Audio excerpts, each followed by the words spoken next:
Apa itu CPU? CPU adalah singkatan dari Central Processing Unit, atau orang lain sering menyebutnya sebagai prosesor. CPU bisa dikatakan sebagai otak komputer karena memiliki fungsi untuk menerima dan menjalankan perintah sesuai instruksi dari perangkat lunak. Sehingga, cepat atau lambatnya suatu komputer tergantung dari kualitas prosesor yang digunakan.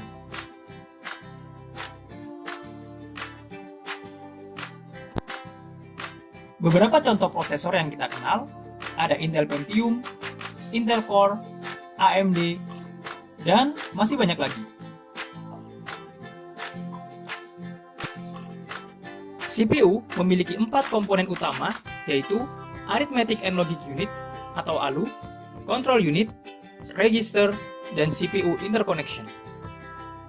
Arithmetic and Logic Unit memiliki peran dalam operasi perhitungan seperti penjumlahan, pengurangan, perkalian, dan perbandingan.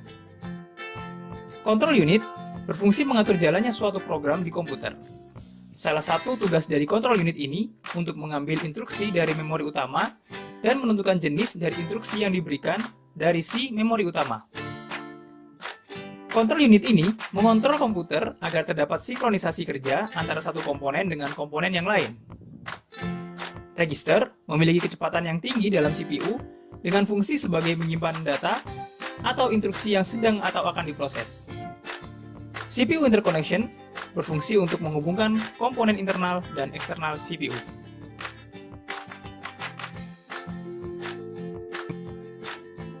Siklus kerja CPU cukup sederhana. Prosesor akan mengambil instruksi dari memori, kemudian mengerjakannya. Setiap kegiatan yang dilakukan prosesor memerlukan data input yang kemudian diolah dan memiliki keluaran data output. Jadi, operasi tersebut yang dilakukan dalam kurun waktu tertentu dinamakan siklus kerja CPU. Setelah mempelajari tentang CPU dan fungsinya, kita akan belajar tentang CPU cache. Pada dasarnya, komputer memiliki dua tipe memori. Tipe yang pertama adalah yang digunakan dalam RAM, yaitu DRAM atau Dynamic RAM. DRAM menggunakan kapasitor-kapasitor yang harus selalu direfresh secara terus-menerus. Tipe yang kedua dinamakan SRAM atau Static RAM, yang digunakan dalam CPU cache.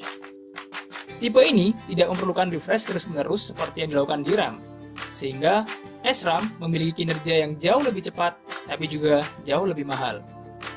CPU cache berfungsi untuk mempercepat akses data pada komputer, karena cache menyimpan data atau informasi yang telah diakses oleh suatu buffer, sehingga meringankan kerja prosesor.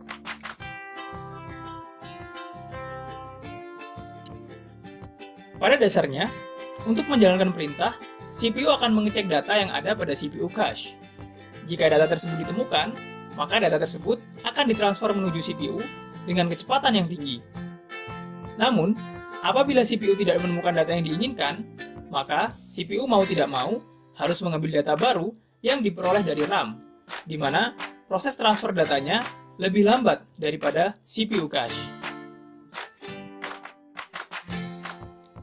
CPU cache sendiri dibagi menjadi 3, yaitu level 1, level 2, dan level 3. Perbedaan dari ketiganya hanya terletak dari kecepatan dan kapasitas penyimpanan. Level 1 atau L1 memiliki kapasitas paling kecil namun memiliki kecepatan paling tinggi.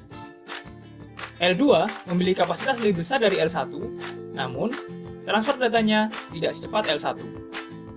Kemudian L3 memiliki kapasitas penyimpanan paling besar namun juga memiliki kecepatan paling rendah dibandingkan L1 dan L2, namun masih lebih cepat daripada RAM.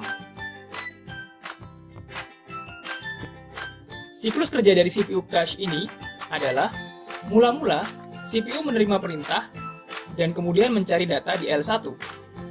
Apabila data di L1 tidak ditemukan, maka CPU akan mencari data di L2.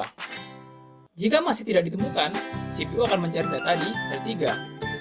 Dan apabila di L3 juga masih tidak ditemukan, maka CPU terpaksa harus mengambil data dari RAM. Namun, data baru yang didapatkan dari RAM akan disimpan di dalam CPU cache, sehingga CPU akan menjalankan kinerja yang lebih cepat apabila memperoleh instruksi yang sama dari sebelumnya.